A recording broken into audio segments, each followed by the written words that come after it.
నమస్తే. I am doctor N. Keerthi from Anvi hospitals. ఇవాళ rheumatology diseases మీద అవగాహన గురించి, రుమటాలజీ డిసీజెస్‌లో ఉండే అపోహల గురించి తొలగించడానికి మనం ప్రముఖ డాక్టర్ కేవి కిషోర్ బాబు రుమటాలజిస్ట్‌తో మాట్లాడడానికి మేము ముందుకొచ్చేసాం. యూజువల్‌గా ఇంటర్వ్యూ అంటే రీసెర్చ్‌లు చేయాలి ఆ పర్సన్ మీద అలా ఉంటుంది. కానీ ఈ ఇంటర్వ్యూకి నేను ఏ రీసెర్చ్ చేయక్కర్లేదు. ఎందుకంటే he is my own husband. So I welcome Dr. K.V. Kishore Babu, MD DM, rheumatologist, senior consultant, Anvi Hospital. Namaste.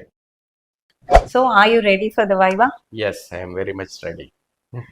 So ఇప్పుడు నాన్ మెడికల్ వాళ్ళకి రుమటాలజీ అంటే అర్థమయ్యేలాగా సింపుల్గా మాకు చెప్పండి. సో అందరికీ కార్డియాలజీ అంటే తెలుసు, న్యూరాలజీ అంటే తెలుసు, నెఫ్రాలజీ అంటే తెలుసు, ఇవన్నీ తెలుసు చాలా మందికి. రుమటాలజీ అంటేనే చాలా మందికి తెలియదు. సింపుల్గా చెప్పాలంటే కీళ్ళు, ఎముకలు, కండరాలు మరియు ఆటో ఇమ్యూన్ డిసీజెస్ని చూసే సూపర్ స్పెషాలిటీ వైద్య విభాగాన్నే మనం రుమటాలజీ అంటాం. సో మీ రుమటాలజీలో ఎలాంటి డిసీజెస్ చూస్తారు? సో రుమటాలజీలో ఎక్కువగా మనము కీళ్ళ నొప్పుల గురించి, కీళ్ళకు సంబంధించి వచ్చేసి కీళ్ళ నొప్పులు అంటారు, కీళ్ళ వాతం అని చెప్తూ ఉంటారు.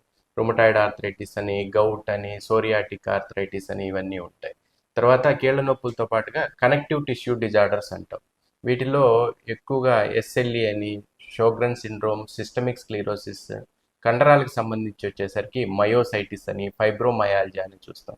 ఇవి కాకుండా చిన్నపిల్లల్లో వచ్చే కీళ్ళవాతం, కీళ్ళ నొప్పులు, వాటిని జువెనైల్ ఇడియోపతిక్ ఆర్థరైటిస్ అంటాం. తర్వాత ఎముకలకు సంబంధించిన వ్యాధులు ఉంటాయి. ఆస్టియోపోరోసిస్ అని, అంటే ఎముకల బలహీనత, విటమిన్ డి లోపము, ఆస్టియోమలేసియా. ఇవే కాకుండా చాలా రకాల డిసీజెస్ ఉంటాయి. మెయిన్గా ఇవి చూస్తూ ఉంటారు.